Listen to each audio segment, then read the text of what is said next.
Hello, everyone. Greetings and praise the Lord. My name is Rebecca. I work with the UIS Directorate, and one of our main mandates is to enhance teaching and learning, but also to provide ICT services to the university staff. Today, I'm here to talk about email safety. Just a few do's and don'ts that should enhance your user experience while using the UCU email. So let's jump right into it. So we encourage everyone to change their email password regularly, at least once every 3 months. This is because email passwords can be compromised when you're browsing different websites that harvest passwords. To change your password, you would log into Alpha and could start from the beginning. Log into Alpha with your personalized credentials. And I hope that every time you need to use Alpha, you should log in. Please don't save your credentials in your browser. So once you've logged in successfully, your dashboard shall be displayed. So in your dashboard, to your left under your name, you'll find my profile. Your profile contains, different information about you. And to the right, you'll have a reset password icon. Once you click the reset password, it will ask you if you're sure you want to take this action, to which you'll say yes. And the instructions shall be sent to your email on how to proceed. You will then log out of Alpha and log into your email, which can be found at mailx.uc.ac.ug. You will find reset instructions have been sent to you. So when you click the recover reset link, you'll be able to change your password. Now, that bulb icon gives you guidelines on how to reset your password. It should be a minimum of 6 characters, a maximum of 64. Have a lowercase character, uppercase, a digit, and a special character. Special characters are those characters like hash, ampersand, exclamation mark, and please ensure your password is something easy for you to remember but difficult for someone else. How do you do this is by maybe having constructing an entire sentence and just picking maybe the first letter of each of the words in that sentence and adding some numbers and characters to it. So I will assign a new password using these guidelines.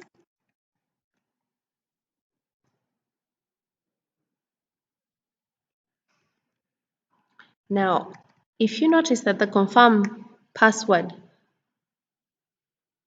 is in red, this is because the password I currently have does not tally with the one in the first line which says new password. Therefore, until you actually type the correct thing,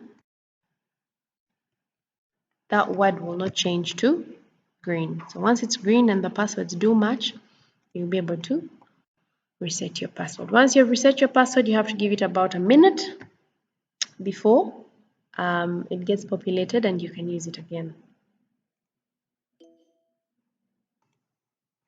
Once a minute has passed, we'll be able to log back into Alpha using the new credentials.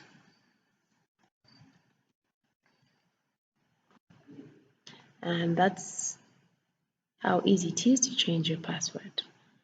Now you'll notice I have my email account is a generic email, and to change the password of a generic email is slightly different from changing the password of a personalized email. If you're to change the password of a generic email like UISTM, you would log into your email and click the change password link. and here you put in your email address, your old password, and the new password, which should still follow the requirements or constraints mentioned previously.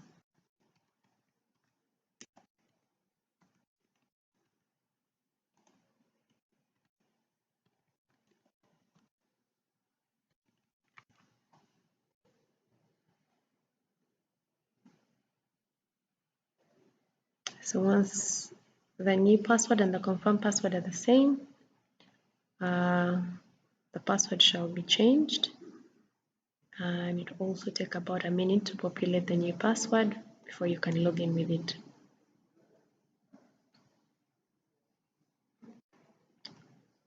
Now, some of the other do's are,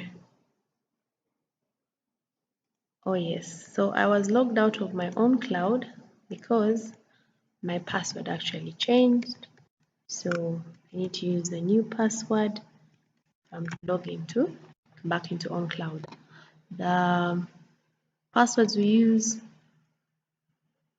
run across all platforms. We use a central database for managing these passwords, and therefore one password is able to log into all your devices. So we also expect you to use only one antivirus on your machine. For example, I'm using Windows Defender, and currently the Windows Defender is showing me that everything is okay. My virus and threat protection is up to date. Firewall is protected. My app and browser is protected, and my general device security is okay.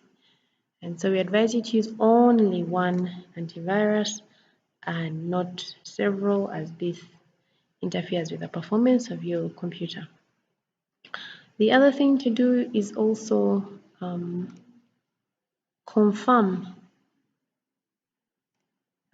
who has sent you the email address, right? So when you look at an email address and you go in the toolbar, sometimes, if I give you an example of some spam email, you see it says from admin, but if you look at the email address, it's not admin anything.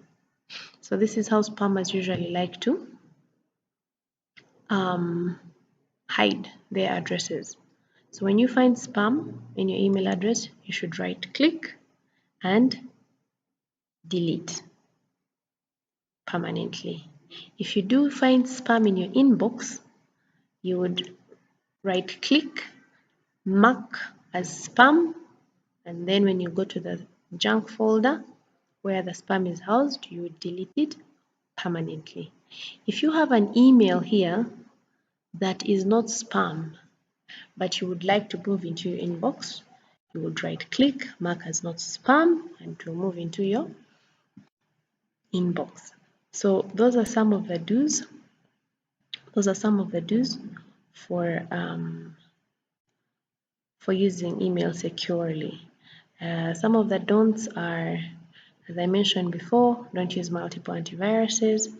Do not subscribe to websites with your email address, with your ECU email address. Only use your Gmail. Endeavor not to remember passwords when you log into different places. For example, sometimes you'll attempt to log into your email and the browser will ask you to save your password. Yes, something like this, save password. So please never save the password in your browser, because this means that anybody who logs onto your computer or laptop will have access to your email or any other application that you've logged into. Instead, click never and then continue to use all capital letters in the subject email line, because email service providers will assume that you're a spammer. In this subject line, don't use all capital letters. Please remember to use sentence case or only a capital letter in the beginning. And generally, as previously mentioned, don't open any suspicious email. Try and ensure you know who the email is from. If it is indeed spam and you've entered into the email, don't click any link. Just right click, mark it as spam, and then delete it, and it will be deleted permanently. Thank you so much for taking this time to listen to me. Have a wonderful rest of your day.